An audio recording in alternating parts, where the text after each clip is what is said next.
तरोर्विवेक जलधे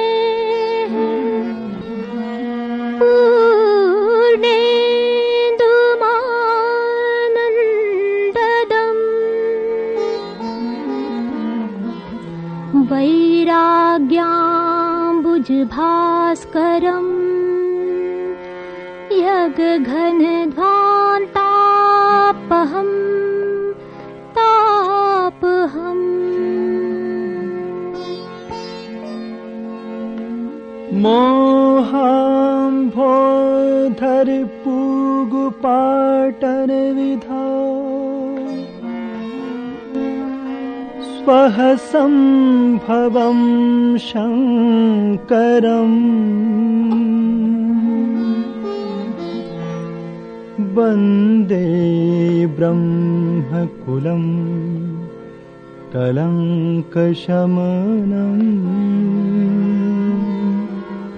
श्रीराम भूपप्रियम्।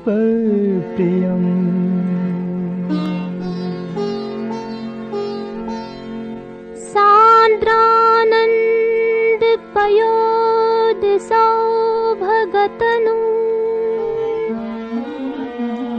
पीताम्बरं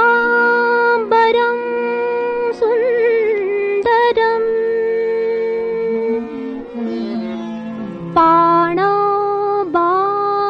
बाणशरासनं कटिलसत्तूणीर्भारं वरम्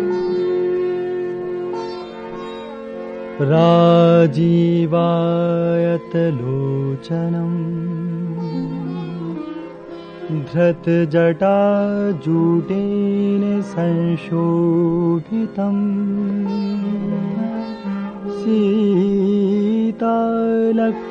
सीतालक्ष्मणसंयुतं पथिगतं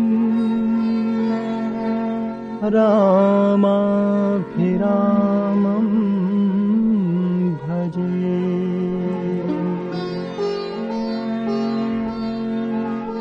उमाराम गुणगूढ़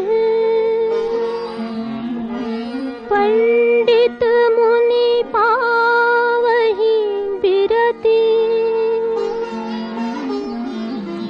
पावहि मोह विमूढ़ जे हरि विमुखन धर्मरति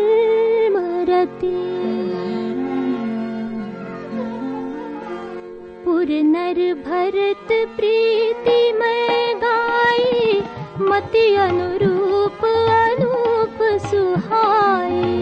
अब प्रभु चरित सुनहु अति पावन करतिज बन सुर नर मुनि भावन। एक बार चुनी कुसुम सुहाए निज कर भूषण राम बनाए। सीतहि पहिराए प्रभु सादर बैठे फटिक शिला पर सुंदर।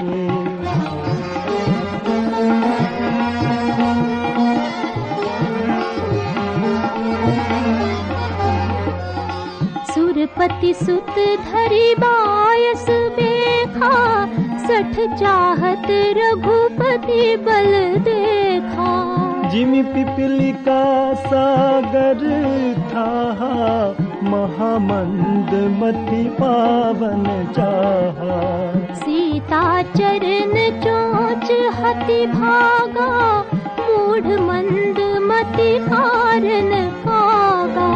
चला रुधिर रघुनायक जाना सीख धनुष सायक संधाना।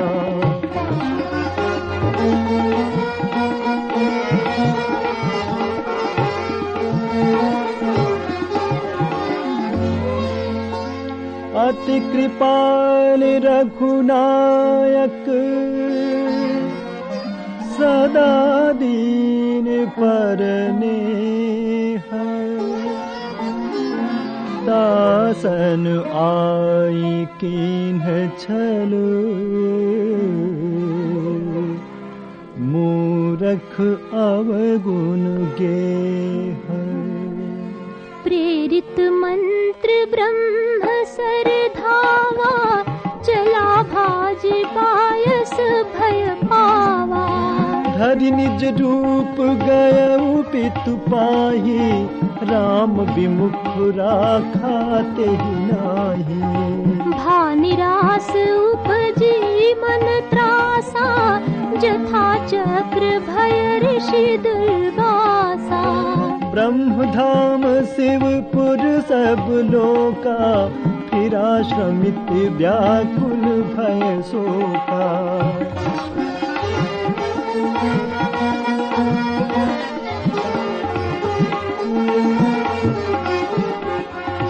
काहू बैठन कहा न होही, राखे को सकई राम कर द्रोही। मातु मृत्यु पितु समन समाना, सुधा होई विष सुन हरि जाना। मित्र करई सत रिपु कै करनी, ता कह विबुध नदी बैतरनी। सब जगताहि अनलहु ते ताता, जो रघुबीर विमुख सुन प्राता।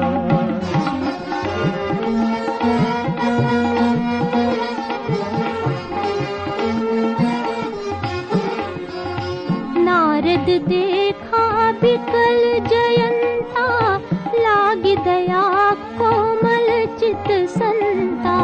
पठवा तुरत राम पहिताहि, कहिसि पुकारी प्रणत हित पाहि। आतुर सभय गहे सिपद जाई, त्राहि त्राहि दयाल रघुराई। अतुलित बल अतुलित प्रभुताई, मैं मति मंद जानि नहीं पाई। निज कृत कर्म जनित फल पायऊ, अब प्रभु पाहि शरण तक आयऊ। सुनि कृपाल अति आरत बानी, एक नयन करि तजा भवानी।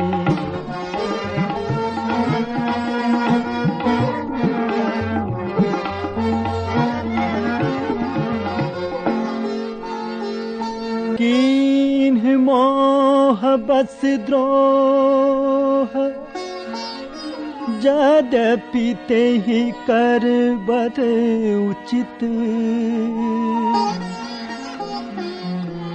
प्रभु छाड़ेउ करि छोह, को कृपाल रघुबीर समान। रघुपति चित्रकूट बसि नाना, चरित किए श्रुति सुधा समाना। बहुरी राम अस मन अनुमाना, होई भीर सबहि मोहि जाना।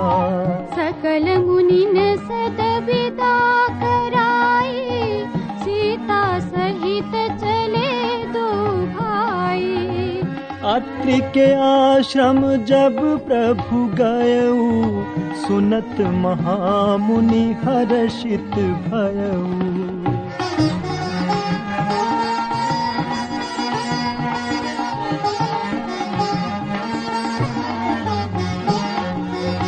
पुलकित गात अत्रि उठि धाये, देखि राम आतुर चली आए। करत दंडवत मुनि उरलाए, प्रेम बारी दो जन अनुआए। देखि राम छवि नयन जुड़ाने, सादर निज आश्रम तब आने। करि पूजा कहि बचन सुहाए, दिए मूल फल प्रभु मन भाए।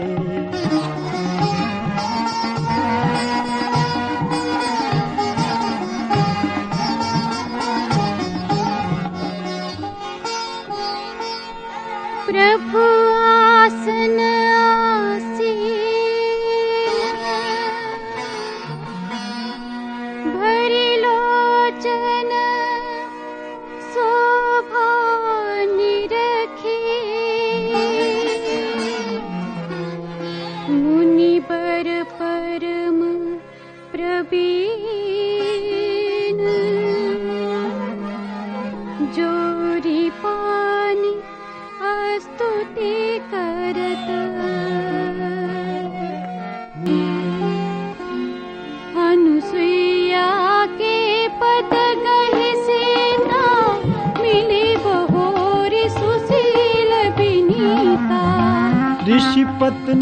मन सुख अधिकाई, आशीष देई निकट बैठाई।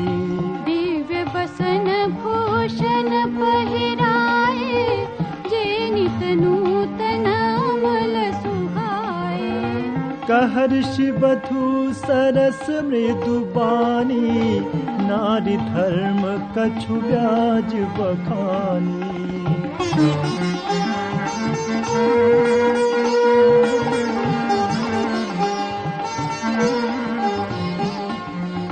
मातु पिता भ्राता हितकारी, मित प्रद सब सुनु राजकुमारी। अमित दानि भरता भय देहि, अधम सुनारी जो सेवन देहि। धीरज धर्म मित्र नारी, आपद काल परखियहि चारी। वृद्ध रोग बस जड़ धन हीना, अंध बधिर क्रोधी अति दीना।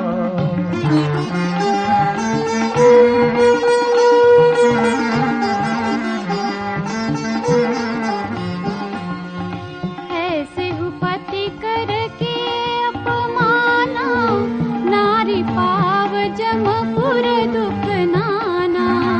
एक ही धर्म एक व्रत नेमा, काय बचन मन पति पद प्रेमा।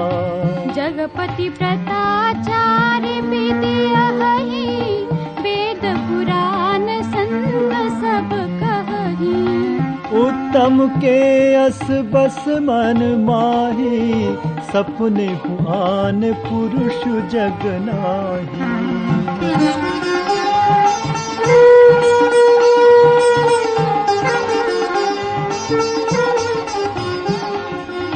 मध्यम पर पति देखै कैसे, भ्राता पिता पुत्र निज जैसे। धर्म विचारी समुझ कुल रहई, सोनिकिष्ट प्रिय श्रुति अस अहई। बिनु अवसर भयते रह जोई, जानहु अधम नारी जग सोई। पति वंचक पर पति रति करई, रोरव नरक कल्प सत परई।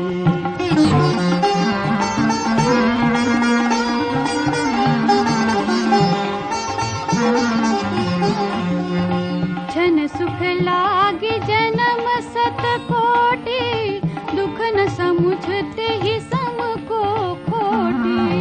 बिनु श्रम नारी परम गति लहई, पतिव्रत धर्म छाड़ी छल गहई। पति प्रतिकूल जन्म जह जाए, विधवा होई पाई तरुणाई।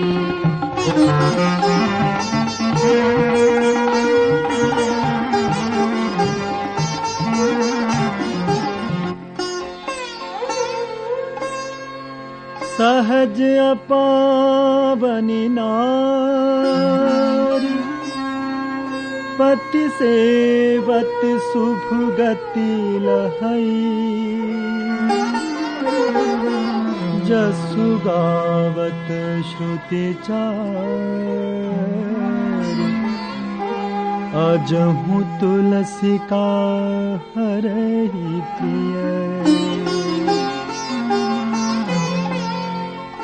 सुनु सीता तव नाम, सुमिरि नारी पतिव्रत करहि। तो ही प्राण प्रिय राम, कहूँ कथा संसार हित। सुनी जानकी परम सुख पावा, सादरता सुचरण सिरुनावा। तब मुनि सन कह कृपा निधाना, आयसु होई जाऊं बन आना। संतत मोह पर कृपा करे हो, सेवक जानि तजे हो जनि नेहु। धर्म धुरंधर प्रभु कै बानी, सुनि सप्रेम बोले मुनि ज्ञानी।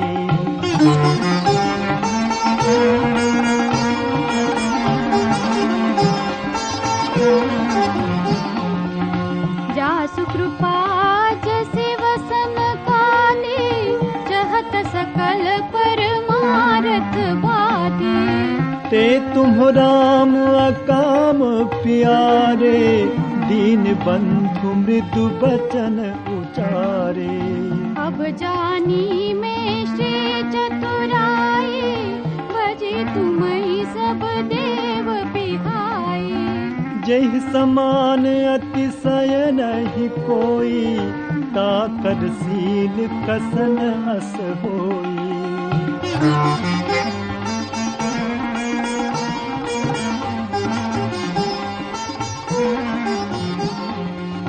केहि विधि कहूँ जाहु अब स्वामी, कहु नाथ तुम अंतर जामी। अस कहि प्रभु बिलो की मुनि धीरा, लोचन जल बह पुलक शरीरा।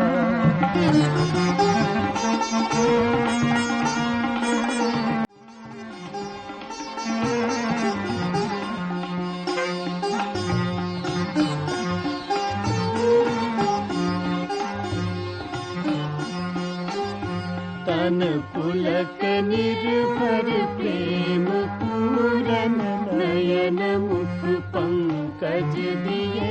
मन ज्ञान गुण गोतीत प्रभु में, दीप जप तप का किए। जप जोग धर्म समूह ते, नर भगति अनुपम पावई। रघुबीर चरित पुनीत, निस दिन दास तुलसी गावई। कलिमल समन दमन मना, राम सुजस सुख मूल। सादर सुनहु जे तिन पर, राम रहई अनुकूल। कठिन काल मल कोस, धर्म न ज्ञान न जोग जप। परिहरि सकल भरोस, राम ही भजहि ते चतुर नर।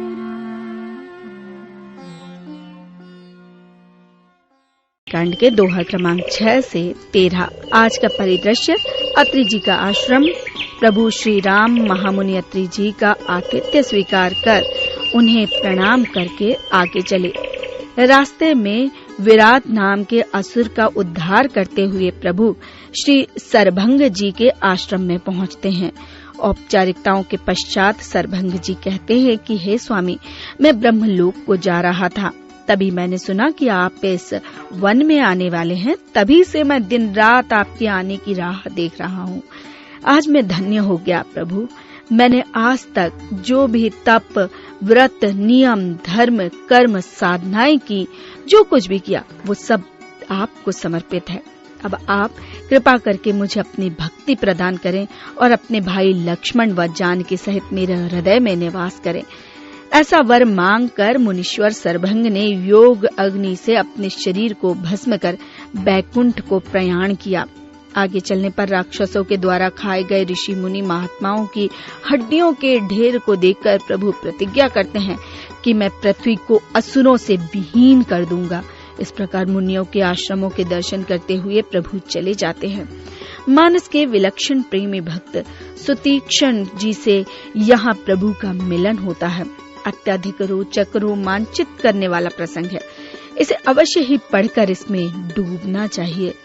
प्रभु को अपने आश्रम में लाकर सुतीक्ष्ण ने भांति भांति से उनकी पूजा अर्चना की और बहुत ही सुंदर भावपूर्ण स्तुति से उनका गुणगान किया एवं अपनी भक्ति चातुर्य से मनचाहे वर का प्राप्ति किया। प्रभु श्री राम सुतीक्ष्ण जी के गुरु महामुनि अगस्त्य जी, जो दक्षिण भारत के सबसे बड़े एवं प्रतिष्ठित थे, से मिलने सुतीक्ष्ण जी को साथ लेकर गए। जैसे ही महामुनि अगस्त्य जी ने सुना कि प्रभु श्री राम आ रहे हैं, दौड़कर मिलने के लिए आए। श्री राम लक्ष्मण दोनों महामुनि के चरणों में गिर पड़े। मुनि ने उन्हें हृदय से लगा लिया, सुंदर आसनों पर तीनों को बैठाया और कुशल समाचार के आदान प्रदान के बाद प्रभु श्री राम जी ने महामुनि अगस्त्य जी से कहा, हे महाराज, मुझको मार्गदर्शन करे कि मैं किस प्रकार गौ, विप्र, सुर मुनि द्रोही राक्षसों का नाश कर सकूं। कृपया मुझे रास्ता बताइए।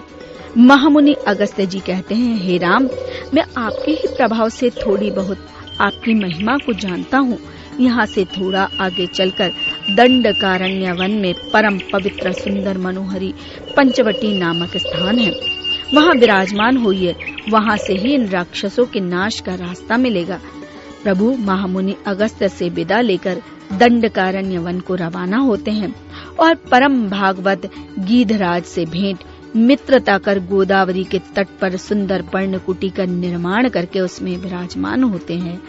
बोलिए सियावर रामचंद्र की जय, पवन सुत हनुमान की जय, उमापति महादेव जी की जय, बोलिए सब संतों की जय।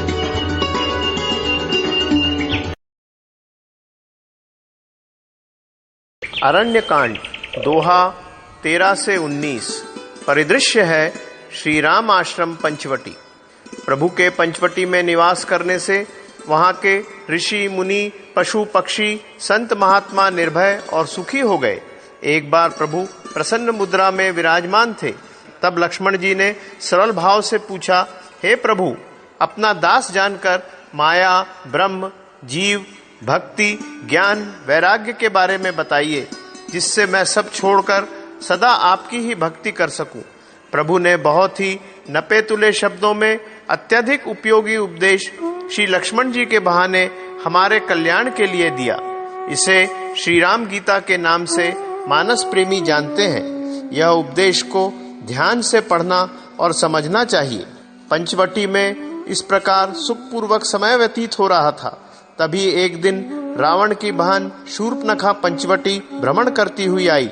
वह सुंदर राजकुमारों को, राम लक्ष्मण को देखकर मोहित हो गई। वह उनसे निर्लज्जता से प्रेम प्रसंग की बातें करने लगी। बार बार मना करने पर भी जब वह नहीं मानी तो प्रभु के इशारे पर लक्ष्मण ने उसकी नाक कान काट डाली। इसी वन में महाबलवान खर, दूषण, त्रिशिरा आदि रहते थे। शूर्पनखा ने रोते हुए अपने हाल उन्हें बताए। राक्षस अत्यंत बलवान सेना को लेकर प्रभु पर हमला करने चले। प्रभु ने सीता जी को लक्ष्मण जी के साथ एक सुरक्षित कंदरा में भेज दिया। वे राक्षसों का नाश करने चल दिए। राक्षस लोग प्रभु की सुंदरता को देखकर मोहित हो गए। खरदूषण ने अपने दूत से कहा कि जाओ और कहो कि पत्नी को सौंप दोनों भाई जिंदा वापस लौट जाएं। प्रभु ने दूत से कहा कि कह दो, हम क्षत्रिय हैं और तुम जैसे दुष्ट पशुओं का शिकार करने आए हैं, और यदि लड़ने की ताकत नहीं है तो लौट जाएं, हम उन्हें छोड़ देंगे। उत्तर सुनकर खरदूषण क्रोधित हो गए। वह प्रभु पर आक्रमण कर दिया। राक्षसों ने तरह तरह के अस्त्र शस्त्रों का उपयोग किया, किंतु प्रभु ने उनको खेल खेल में काट दिया। सियावर रामचंद्र की जय। अरण्य कांड दोहा 19 से 26। परिदृश्य है श्री राम और खरदूषण के बीच सम्रांगण में युद्ध। राक्षसों के द्वारा छोड़े गए अस्त्र शस्त्र प्रभु पल भर में काट देते हैं। सारे प्रयास विफल होते देख राक्षस बहुत ही क्रोध में आ गए। वे अत्यधिक जोश से प्रभु से लड़ने लगे। प्रभु के बाण राक्षसों के 100 टुकड़े कर देते हैं। इतना विभत्स और भयंकर वर्णन है कि पढ़ते पढ़ते रोंगटे खड़े होने लगते हैं। देवता आकाश में बहुत ही घबरा रहे हैं भगवान को अकेला बिना वाहन के देखकर। प्रभु ने देवताओं की घबराहट समझी। वह अपनी माया शक्ति का प्रयोग किया। इससे सब राक्षस एक दूसरे को राम के रूप में दिखने लगे। वे आपस में ही लड़ पड़े और मर गए। इस प्रकार प्रभु ने क्षण मात्र में सभी राक्षसों का नाश कर दिया। देवता आकाश से पुष्पों की वर्षा करने लग गए। खरदूषण का संहार देख शूर्पणखा रावण के दरबार में जा जोर जोर से विलाप करती है। वह रावण को नीति शास्त्र के आश्चर्यचकित वचनों से सारा वृत्तांत विस्तार से बताती है। रावण उसे बहुत प्रकार से सांत्वना दे कपट माया में प्रवीण मामा मारीच के साथ सीता हरण की योजना बताता है। मारीच भुक्तभोगी था। उसने रावण को तरह तरह से समझाया। उसने कहा श्री राम से विरोध में कल्याण नहीं है, लेकिन रावण नहीं माना। वह उसे जान से मारने की धमकी दी। मारीच ने सोचा रावण के हाथ मारे जाने से तो अच्छा है श्री राम के हाथों मारा जाऊं, और उसने रावण के छल कार्य की हामी भर दी। वह श्री राम के परम भक्त की भांति प्रभु मिलन के मनोरथ हेतु रावण के साथ चल दिया। सियावर रामचंद्र की जय। अरण्य कांड दोहा 26 से 33। परिदृश्य है रावण मारीच की कपट लीला आरंभ। मारीच प्रभु मिलन की तरह तरह की कल्पनाएं मन में संजोए स्वर्ण मृग बन गया। वह स्वर्ण मृग बनकर प्रभु की कुटीर के पास इधर उधर कूदने लगा। सीता जी ने मृग देखकर प्रभु से कहा, इसकी छाल बहुत सुंदर है और आप इसे लाइए। सब जानते हुए भी प्रभु उस कपटी मृग के पीछे दौड़े। मरते समय मृग ने जोर से लक्ष्मण का नाम पुकारा और श्री राम का स्मरण करते हुए परम गति को प्राप्त हुआ। लक्ष्मण नाम की पुकार सुन सीता जी विचलित हो गईं और लक्ष्मण जी के मना करने पर भी उसे जबरदस्ती प्रभु की सहायता के लिए भेज देती हैं। तभी कुटिया सुनी देख रावण भिक्षु बन कुटिया पर आता है। वह भिक्षा मांगने के बहाने सीता जी को जबरदस्ती रथ पर बिठाकर चल देता है। सीता जी विलाप करते जा रही हैं। तभी सीता जी को पहचान जटायु उन्हें देख लेता है। वह रावण पर आक्रमण करता है और कुछ क्षण के लिए सीता जी को रावण से मुक्त भी करा लेता है, परंतु रावण अंत में तलवार से जटायु के पंख काट देता है और सीता जी को अशोक वाटिका में राक्षसियों की देखभाल में नजरबंद कर देता है। इधर प्रभु लक्ष्मण के साथ आश्रम आए और सीता जी को ना देखकर दुखी और विक्षिप्त की भांति लीला करने लगे। मानवीय स्तर पर प्रभु की विलाप लीला का अति सुंदर वर्णन है।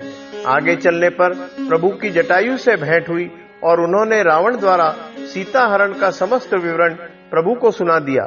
मानस का जटायु प्रकरण बहुत प्रसिद्ध है। उनके कर्म और भक्ति की प्रभु भांति भांति से प्रशंसा करते हैं। उन्होंने प्रभु की बहुत ही सुंदर स्तुति गाई और देव रूप धर स्वर्ग सिधारे।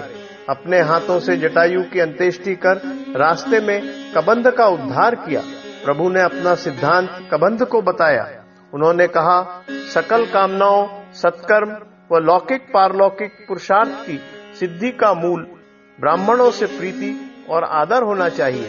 इसलिए ब्राह्मण कैसा भी हो सदैव पूज्य है। सियावर रामचंद्र। अरण्यकांड दोहा 33 से 41 के प्रसंग को। परिदृश्य सुंदर वन्य प्रांत में श्री राम की सीता खोज। कम्बद उद्धार कर प्रभु माँ शबरी के आश्रम पहुँचे। शबरी उन्हें देख भाव विभल हो गई, कुछ बोल नहीं पा रही। आसन दे कंद मूल फल अर्पण कर कहती है, हे स्वामी, मैं अधमों में भी अति अधम जाति की स्त्री आपकी स्तुति पूजा कैसे होती है कुछ नहीं जानती। कृपा इन कंद मूल फलों को ग्रहण करें। प्रभु ने उनका बहुत रुचि के साथ भोग लगाया एवं भांति भांति से उनकी बहुत प्रशंसा की। मानस का यही वह स्थल है जहाँ पर शास्त्र पुराणों में वर्णित लोक कल्याण हेतु नवदा भक्ति का उपदेश प्रभु श्री राम ने भक्तिमती शबरी को दिया है। वे कहते हैं, हे भामिनी, सबसे बड़ी भक्ति प्रेम है जो तुम्हें पूर्ण मात्रा प्राप्त है, तथा सभी 9 प्रकार की भक्तियां आप में पूर्ण प्रकट हैं। प्रभु द्वारा सीता जी की खबर पूछने पर उन्हें पंपा सरोवर जा सुग्रीव से मित्रता करने की बात कह योगाग्नि से देह त्याग कर प्रभु के धाम को चली गई। बहुत ही कल्याणकारी भक्ति प्रदाता विस्तृत प्रकरण है। आनंद से सुने व पढ़ें। शबरी के बताए अनुसार प्रभु पंपा सरोवर को प्रस्थान करते हैं। लीलाधर प्रभु ने लौकिक कामी पुरुष के विरह का दर्शन, प्रदर्शन, प्रकटीकरण व नाटक, कामदेव की सेना का प्राकृतिक अंगों उपंगों की तुलना सहित वर्णन जिस प्रकार अनुज लक्ष्मण से किया है वह विलक्षण व अद्भुत है। मानव जीवन के सबसे प्रबल शत्रु काम, क्रोध, लोभ के उद्गम, शक्ति और नाश का भी वर्णन है। प्रभु सरोवर पर पहुंचकर एक अत्यंत सुंदर वृक्ष की छाया में विश्राम करने बैठते हैं। यहीं पर नारद जी प्रभु के दर्शन को आए। प्रभु को प्रसन्न देखकर नारद जी ने अपने मन की बात कहना प्रारंभ किया। इसी के साथ आज का ये प्रसंग यहीं समाप्त होता है। सियावर रामचंद्र की जय। अरण्यकांड दोहा 41 से 46 का प्रसंग। परिदृश्य पंपा सरोवर के किनारे सुंदर वृक्ष के नीचे श्री राम लक्ष्मण विराजमान। अखिल ब्रह्मांड का सर्वोत्तम अभिनेता जब कोई अभिनय करे तो ऐसा कोई हो ही नहीं सकता जो उस अभिनय को गलत माने। नारद जी भी सोचते हैं कि मैंने प्रभु को श्राप दिया, इसलिए प्रभु बहुत दुखी हो रहे हैं, तो जाकर दर्शन करना चाहिए। ऐसा विचार करके नारद जी आकर प्रभु को दंडवत प्रणाम करते हैं। बड़े प्रेम आनंद से श्री राम ने उन्हें बैठाया। प्रभु को बहुत आनंद में देख आश्वस्त हो प्रभु से वरदान मांगते हैं कि प्रभु आपके अनंत नामों में राम नाम सबसे ज्यादा और शीघ्र पापों का नाश करने वाला होए। प्रभु ने एवमस्तु कहा। फिर पूछते हैं कि प्रभु जब मैं विवाह करना चाह रहा था तो आपने मुझे विवाह क्यों नहीं करने दिया।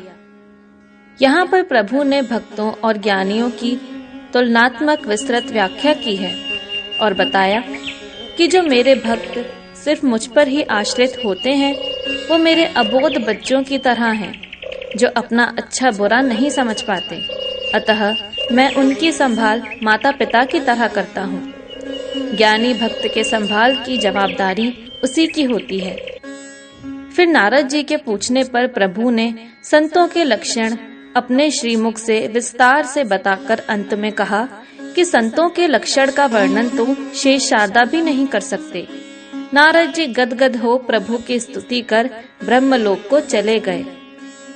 अरण्यकांड की फलश्रुति में तुलसीदास जी कहते हैं कि जो भी मनुष्य रावण का नाश करने वाले प्रभु के यश चरित्र सुनेंगे, कहेंगे, गाएंगे, वे इस भवसागर से बिना प्रयास के ही पार हो जाएंगे।